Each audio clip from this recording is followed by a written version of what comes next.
Normally I avoid movies that have an insane amount of hype as this because even when it's good, the praise beforehand was so high that the end result never lives up. That said, looking over the trailers for my reenactments, the scope and vintage style of filmmaking right down to the intermission made me more interested. And honestly, for the first 2/3, even though, yeah, it was pretty overrated, I was at least invested. The Brutalist follows decades in the life of a Hungarian architect named Laszlo, played by Adrien Brody, as he immigrates to Philadelphia after surviving the Holocaust. And when an ambitious industrialist, played by Pearce, hires him to construct a seemingly impossible structure, his life changes for the best and worst.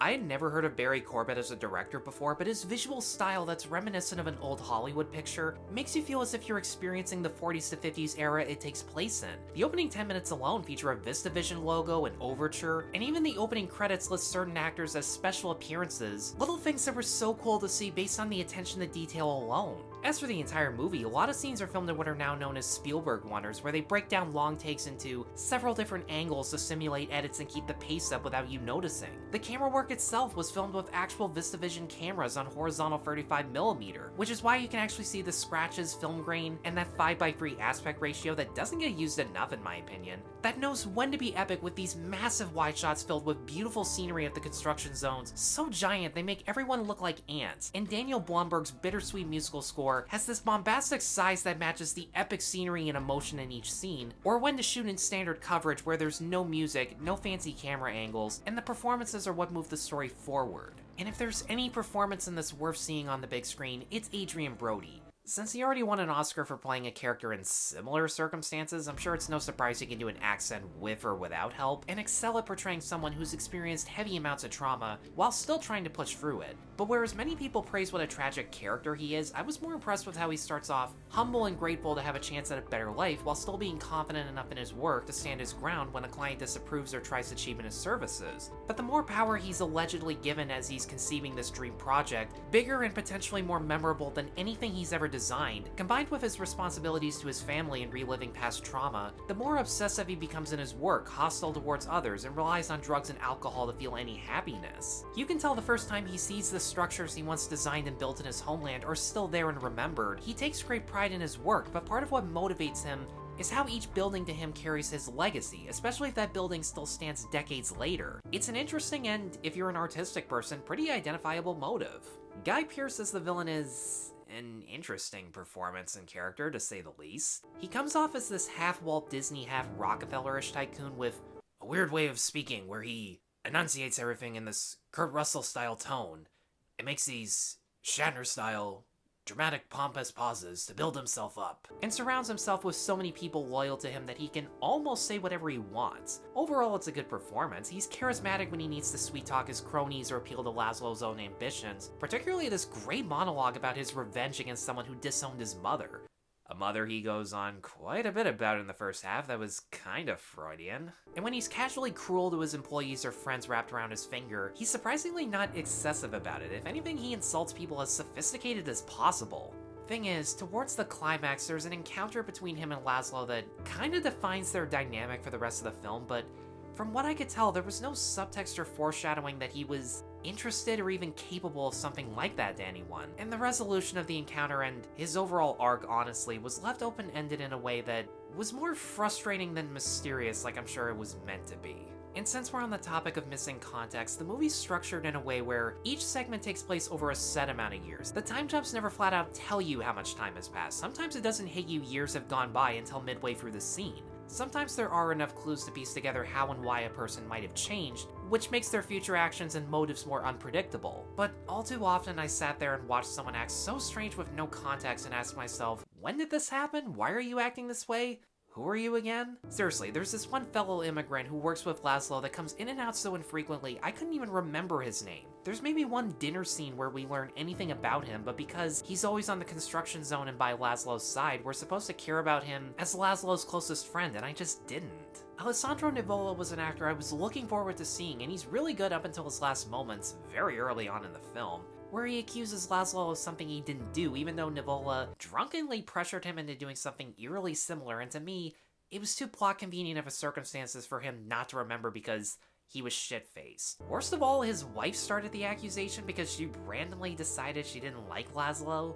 There's a reason given why that I'll get into later, but it made no sense. Then again, it wasn't as random as Joe Alwyn playing Pearce's son. I don't know how he was directed, but his line reads and delivery were really inconsistent with how pompous a scumbag he's supposed to be, especially at the very end where he has these loud over-the-top outbursts that were kind of unintentionally funny, and if I'm right about what I'm reading into as to why he melted down in the first place, I should not be laughing at any of this. But the plot lines I felt were missing the most context were, weirdly enough, Adrien Brody and Felicity Jones' relationship and Brody's own drug use. Laszlo's addiction and how it affects others honestly felt like an afterthought because, other than the incident that got him hooked on it, we don't really know what specific incidents haunted him during the war, so it's hard to feel bad or understand where it comes from. At least with Felicity Jones, there's an affliction I won't spoil, with context and backstory that makes you feel sad, and a niece who doesn't even talk because of one particular tragedy, and props to Raffey Cassidy for giving a great minimal performance. But with Brody and Jones's romance, as good as Felicity Jones is, her character is not that interesting on her own, let alone with him. The first half has so many expository scenes of them reading each other's letters on how they miss and love each other, and that's all we get, and for a while, that's all we really need.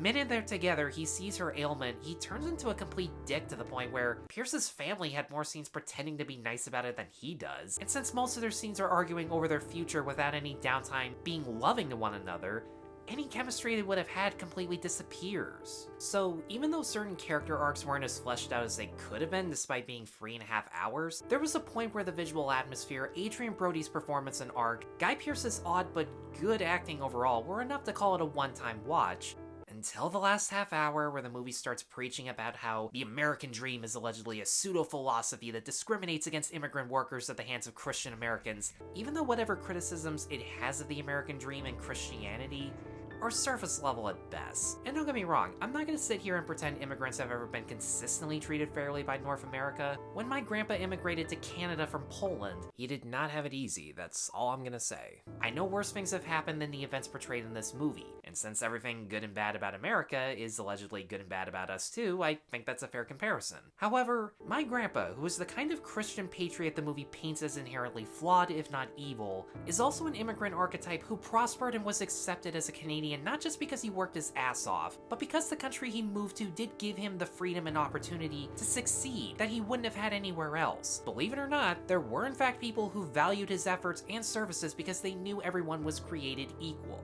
But rather than showing some immigrants succeeding and others failing because of or despite the adversity, some Americans living by the words "give me you're tired, you're poor," and others being complete dicks, the Brutalist mostly focuses on the suffering of immigration and those who instigated it. Aside from one rich Jewish couple who worked for Pearce and out of sympathy helped Laszlo's life and niece escape to America, a better life, that's their only significance to the plot. They conveniently disappear after that. Meanwhile, Guy Pearce and Alessandro Nivola at their most powerful, immoral points are often surrounded by crucifixes. The movie even does an upside-down shot of one twice. Nivola's wife allegedly has it out for Laszlo because the two of them are Catholic, even though a fair amount of immigrants at the time, especially from Europe, were Catholic. In fact, anyone who actually looks up where certain religions come from, the 3 biggest Abrahamic ones, all claim the same, Holy Land, and yeah, that's as far as I'm gonna go on that one. As much as the script claims organized Christianity as the reason behind American prejudice, it never analyzes how or why. It just goes, it's evil because we say so. No character quotes scriptures to justify their cruelty. Laszlo's never forced into praying or converting against his faith. As he becomes more obsessed with his work, he stops going to the synagogue, but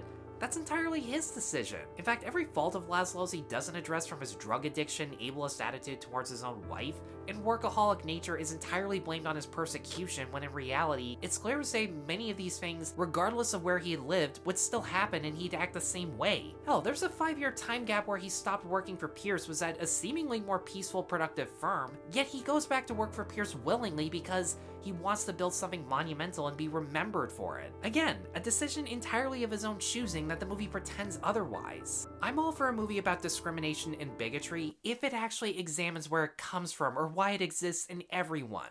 But for everything good about The Brutalist, from the admittedly Oscar-worthy lead performance, the great production value, this is yet another one-sided, cynical example of watching people experience hardship and blame all the problems in the world on one set of individuals, rather than overcoming adversity with hope, optimism, and unity, like we should. And with that, guys, thanks as always for watching. Let me know in the comments below what you thought of The Brutalist. Be sure to like and subscribe, check me out on Patreon and buy me a coffee, and I'll see you all in the next review. Take care.